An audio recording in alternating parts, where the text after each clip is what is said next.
एक महत्वपूर्ण विषय पर जाना चाहता हूं। 2010 में हुड्डा सरकार के समय में एससी समाज के 2 चौकों की मंजूरी हुई थी, संत कबीर चौक, जिनका निर्माण रोहतक रोड बाईपास पर होना था। इसी प्रकार से गुरु रविदास चौक, जिसका निर्माण भिवानी रोड बाईपास पर होना था। 2013 में हुड्डा सरकार के समय ही नगर परिषद जींद द्वारा इन दोनों चौकों को पास करवा दिया गया था। 2021 में इन दोनों चौकों के निर्माण की राशि भी सैंक्शन हो गई थी, उसके बावजूद भी इसका निर्माण नहीं हुआ। और एससी समाज की तीनों बिरादरियों के लोग जो के अंबेडकर चौक पर पिछले 45 दिन से धरने पर बैठे हुए हैं, लेकिन उनकी कोई सुनवाई नहीं हो रही। वो नंगे पैर चल के शहर के अंदर प्रदर्शन कर रहे हैं, धरना दे रहे हैं, दूसरे कामों पर लगे हुए हैं, लेकिन किसी भी प्रकार से उनकी कोई सुनवाई नहीं हो रही। तो मैं तो आप के माध्यम से सरकार को इस बात के लिए कहना चाहता हूं कि जो पैसा आया हुआ है, मंजूर हुआ है, सारे काम हुए हुए हैं, और इसी प्रकार से जींद के घुमाना रोड पर कचहरी के सामने हमारे महर्षि वाल्मीकि जी का चौक बना जाए। जब दूसरे समाज के संतों के महात्माओं के जब चौक बन सकते हैं, तो इस एससी समाज के संत महात्माओं के चौक क्यों नहीं बने?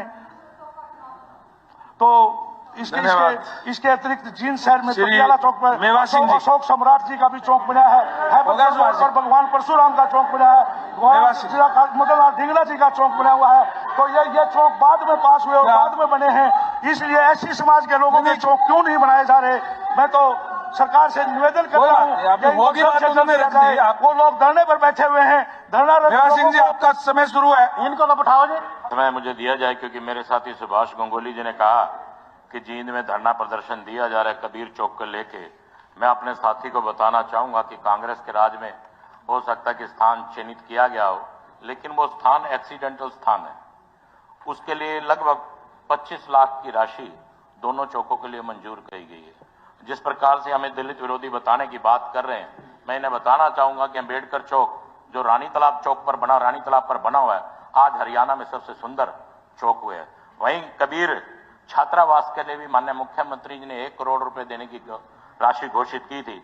और दोनों चौकों के लिए मैंने जो भी उनके अधिकारी थे, जो भी उस धरने के लोग बैठे थे, उनके साथ बैठ के मीटिंग की, जिसके अंदर एनएचआई के अधिकारी भी रहे, डीएमसी महोदय भी रहे और मैं भी रहा, लेकिन उन्होंने हमारी किसी बात पर मोहर लगाने का काम नहीं किया और वो उठकर चले गए।